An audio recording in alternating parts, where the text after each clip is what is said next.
Bhojpuri star को MLC बनाने के पीछे बीजेपी का यूपी वाला प्लान।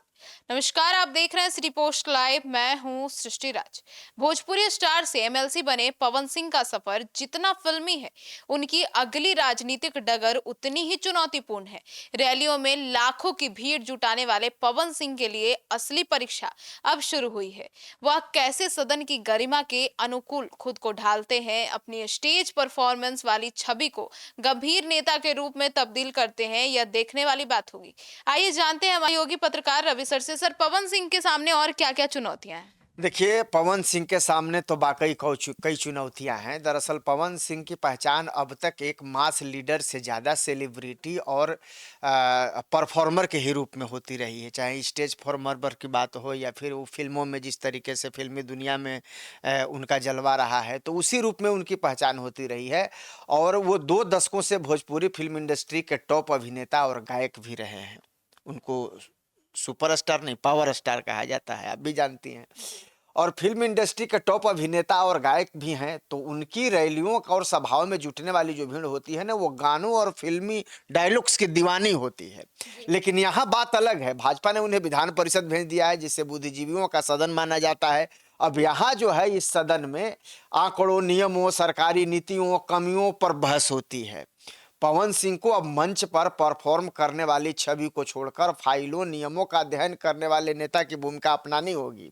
उन्हें जनता के मुद्दों, विधायी कार्यों और गंभीर राजनीतिक चर्चाओं के रूप में उन्हें खुद को ढालना होगा, क्योंकि परफॉर्मेंस करने में, आमतौर पर मंच पर परफॉर्मेंस करने में या फिल्मों में परफॉर्मेंस करने में अलग चीज़ें होती हैं और यहाँ अलग चीज़ें हैं। वहाँ आपको रीटेक का मौका मिलता है, लेकिन यहाँ आपको रीटेक का मौका नहीं मिलता। वहाँ गलतियों को सुधार करने का मौका मिलता है, लेकिन यहाँ गलतियों को सुधार करने का मौका नहीं मिलेगा। यहाँ जुबान फिसली या कोई गलती हुई तो तुरंत वो इशू बन जाएगा, मुद्दा बन जाएगा। और राजनीति में क्या होता है आपको भी पता है, क्योंकि जब आप गरिमामयी किसी पद पर आ गए हैं, तो अब आपके हर चीज़ पर सबकी नज़र रहेगी। विपक्ष की भी नज़र रहेगी, मीडिया की भी नज़र रहेगी। ऐसे में आपको अब फूक फूक करके कदम रखना होगा और जो पहले वाली छवि है उससे बाहर निकल करके कहीं ना कहीं इस जो सीरियस वाली छवि है, इसको मेंटेन करना होगा सृष्टि।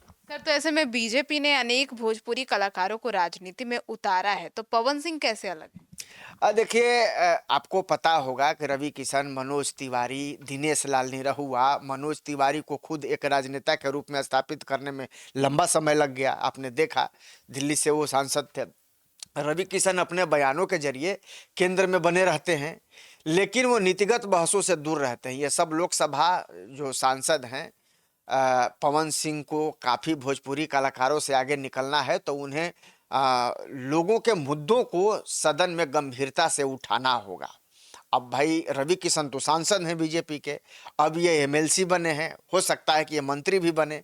तो पवन सिंह का करियर जितना हिट रहा है, अगर पिछले की अगर बात करें, फिल्मी अंदाज में कहें या फिर परफॉर्मेंस में कहें, तो उनकी निजी जिंदगी और भोजपुरी इंडस्ट्री के विवाद, जैसे अक्षरा सिंह का विवाद हालिया कोर्ट में कचहरी में मामले में उलझता हुआ नजर आया, काफ़ी वो सुर्खियां भी बटोरा। और विपक्ष हमेशा इन मुद्दों को लेकर उन पर नैतिक सवाल भी उठाता रहा। खुद उनकी पत्नी ज्योति सिंह ने भी उनके ऊपर सवाल उठाए थे। और ये जो तलाक से लेकर के केस के निपटारे तक का ये जो पूरा मामला, जो हंगामा होता रहा, तो कहीं ना कहीं उन सब चीज़ों को लेकर के, उनकी जो छवि को लेकर के सवाल उठाए जाते रहे हैं और कई तरह की चीज़ों का उनको सामना करना पड़ता रहा है।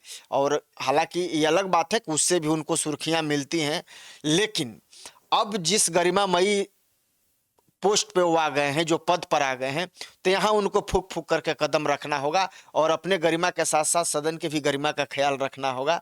क्योंकि अगर यहाँ उनसे कोई चूक होती है तो ये बड़ा मुद्दा बन सकता है।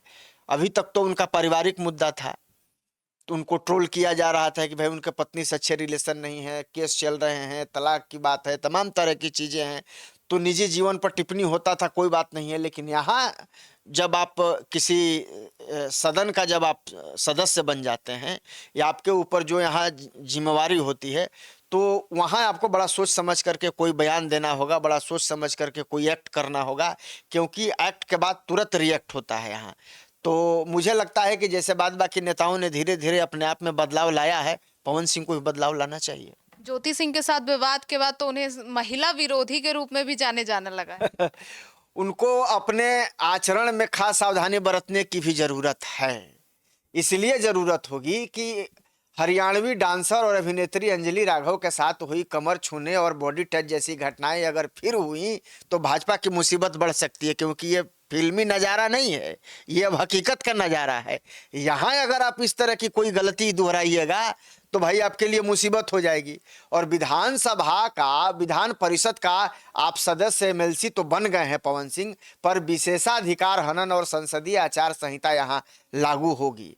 अब उनका कोई भी गैर जिम्मेदाराना बयान या पुराना विवाद सीधे भाजपा की साख को नुकसान पहुंचा सकता है। इसलिए अब उनको सिर्फ अपनी छवि का नहीं, अब वो पार्टी से उम्मीदवार हुए, एमएलसी हुए हैं, तो अब उनके पार्टी के भी छवि का ध्यान रखना होगा कि ऐसा कोई आचरण या ऐसा कोई बर्ताव उनसे नहीं हो, या ऐसा कोई बयान उनके मुख से नहीं आए कि जिससे लेकर के उनके साथ साथ पार्टी की भी किरकिरी हो जाए। तो अब उनके ऊपर बहुत जिम्मेवारी है, उनको अपने और पार्टी के हितों दोनों का हितों का ख्याल रखना होगा। तो आखिर बीजेपी ने पवन सिंह को ही मौका क्यों दिया? देखिए, भाजपा ने उन्हें शाहाबाद, आरा, बक्सर, रोहतास, कैमूर और मगध क्षेत्र में पार्टी को मजबूत करने के लिए आगे बढ़ाया है, ऐसा माना जा रहा है। बाद बाकी विधानसभा चुनाव में तो उन्होंने प्रचार कर भीड़ जुटाई, लेकिन अब संगठन के स्तर पर कार्यकर्ताओं को जोड़े रखना और उन्हें वोटों में तब्दील करना एक जमीनी चुनौती होगी। और आरा के रहने वाले पवन सिंह का शाहाबाद बेल्ट गृह क्षेत्र है, क्योंकि वो जो उसमें 5 गो जिले आते हैं, आरा, भोजपुर, कैमूर, रोहतास, सासाराम, औरंगाबाद। तो इस पूरे रीजन और पड़ोसी मगध क्षेत्र में पिछले कुछ चुनावों से भाजपा का जो ग्राफ है वो गिरा है, आप जान लीजिए। और ग्राफ गिरा है 2024 के बाद आम चुनाव में शाहाबाद और मगध रीजन में एनडीए को करारी शिकस्त झेलनी पड़ी। हालांकि इस बीच तो अब आरा की बात कर लीजिए, बक्सर और सासाराम जैसी सीटों में भाजपा की हार हुई, लेकिन काराकाट में पवन सिंह खुद निर्दलीय लड़े और दूसरे नंबर पर रहे। मैंने पिछले चुनाव की मैं बात बता रहा हूँ। उसके बाद आप देखिए कि एनडीए के उपेंद्र कुशवाहा तीसरे नंबर पर खिसक गए। पवन सिंह ने काराकाट में 2.3 लाख से अधिक वोट पाकर अपनी ताकत दिखाई थी। तब एमएलसी के रूप में भाजपा ने उन्हें जिम्मेवारी दी है कि वो इस बिखरे हुए स्वर्ण, विशेषकर राजपूत और युवा वोट बैंक को वापस बीजेपी के पाले में लाएं और बूथ स्तर पर पार्टी संगठन को मजबूत करें। तो अब इसको जो भाजपा ने जिस रणनीति के तहत पवन सिंह को पार्टी में लाया है या उनको एमएलसी का उम्मीदवार बनाया है, उन हितों का भी पवन सिंह को ख्याल रखना होगा। और अब देखना होगा कि पवन सिंह आगे क्या कुछ अपना जलवा जो है, क्योंकि स्टेज परफॉर्मेंस में और फिल्मी दुनिया में तो वो पावर स्टार कहे जाते हैं, वहां तो उनका बहुत जलवा चलता है, लेकिन अब यहाँ वो अपना क्या जलवा दिखाते हैं ये देखना बहुत महत्वपूर्ण होगा। सर, क्या अपने लिए वो लोकसभा का रास्ता बना पाएंगे? देखिए, पवन सिंह हमेशा से सांसद बनने की चाहत रखते हैं। उन्हें 2024 में आसनसोल से भाजपा ने टिकट देकर वापस ले लिया था। इसके बाद वो काराकाट से निर्दलीय चुनाव लड़ गए थे, भाजपा ही से विरोध भी किए थे। अब भाजपा ने उन्हें एमएलसी भेजकर राज्य की राजनीति में व्यस्त कर दिया है। इसके बाद अब उनके सामने चुनौती आ गई है कि वे खुद के लिए कैसे लोकसभा की राह आसान बनाते हैं। एमएलसी का कार्यक्षेत्र राज्य की नीतियाँ, अस्थायी निकाय और राज्य के विकास तक ही सीमित होता है। अब पवन सिंह का फैन बेस केवल बिहार में नहीं बल्कि पूरे जो पूर्वी उत्तर प्रदेश या पूर्वांचल कहिए, झारखंड, मुंबई, प्रवासी जो हिंदी भाषी जो लोग वहां रहते हैं, उनमें भी उनकी अच्छी पकड़ है। और यदि पवन सिंह केवल बिहार विधानसभा परिषद के सत्रों और पटना तक ही सीमित रहते हैं तो उनका राष्ट्रीय स्तर पर सेलिब्रिटी बेस कमजोर हो सकता है, ये ध्यान देने वाली बात है। लेकिन अगर इसके विपरीत यदि वे राज्य के जो विधायी कार्यों को नजरअंदाज कर देश भर में रैलियों और शो करते हैं तो उन पर एक गैर गंभीर राजनेता का ठप्पा भी लग सकता है। तो अब दोनों चीज़ तो एक साथ चलेगी नहीं, तो अब उन्हें बड़ा फूक फूक के कदम रखना होगा और पार्टी कांटेक्ट में रहना होगा और पार्टी से सलाह मशवरा करते रहना होगा और आपस में तालमेल बिठा करके ही कोई भी अगला कदम उठाना होगा।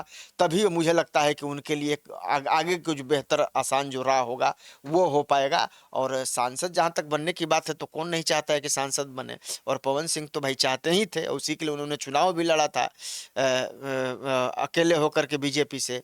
जीत नहीं मिली वो अलग बात है, लेकिन फिर अब कहीं ना कहीं नतमस्तक हुए हैं और उनको बीजेपी ने मौका दिया है।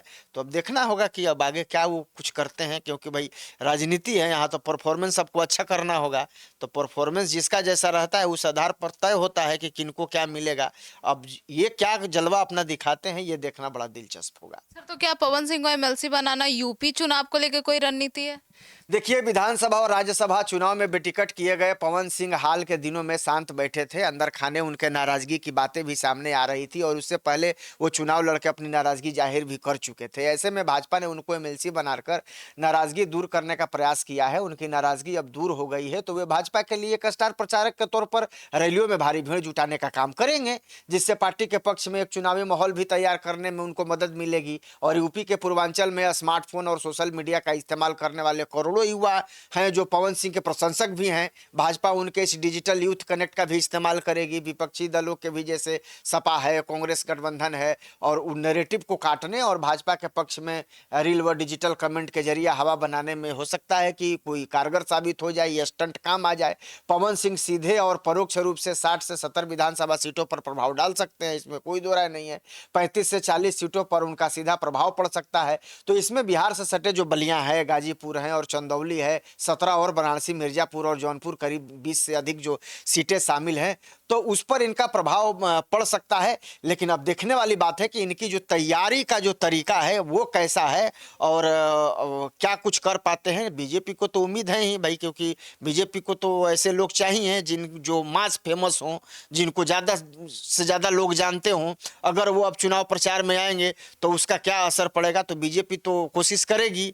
और शायद यही वजह है कि बीजेपी ने इनको एमएलसी उम्मीदवार बनाया है, क्योंकि चाहती है कि भाई यहाँ एमएलसी रहेंगे, इसके साथ साथ ये जब चुनाव में प्रचार करेंगे तो यूपी वाले चुनाव में भी बीजेपी को शायद इससे बड़ा फायदा मिले। तो सुना आपने, तो यूपी में कहीं ना कहीं राजपूत समुदाय जो है वो बहुत ही अच्छे और अहम भूमिका निभाती है। तो ऐसे में पवन सिंह को एमएलसी बनाना बीजेपी के लिए काफी फायदेमंद हो सकता है। आपकी क्या राय है? पूरे डिबेट को सुनने के बाद अपनी राय जरूर बताइएगा। धन्यवाद।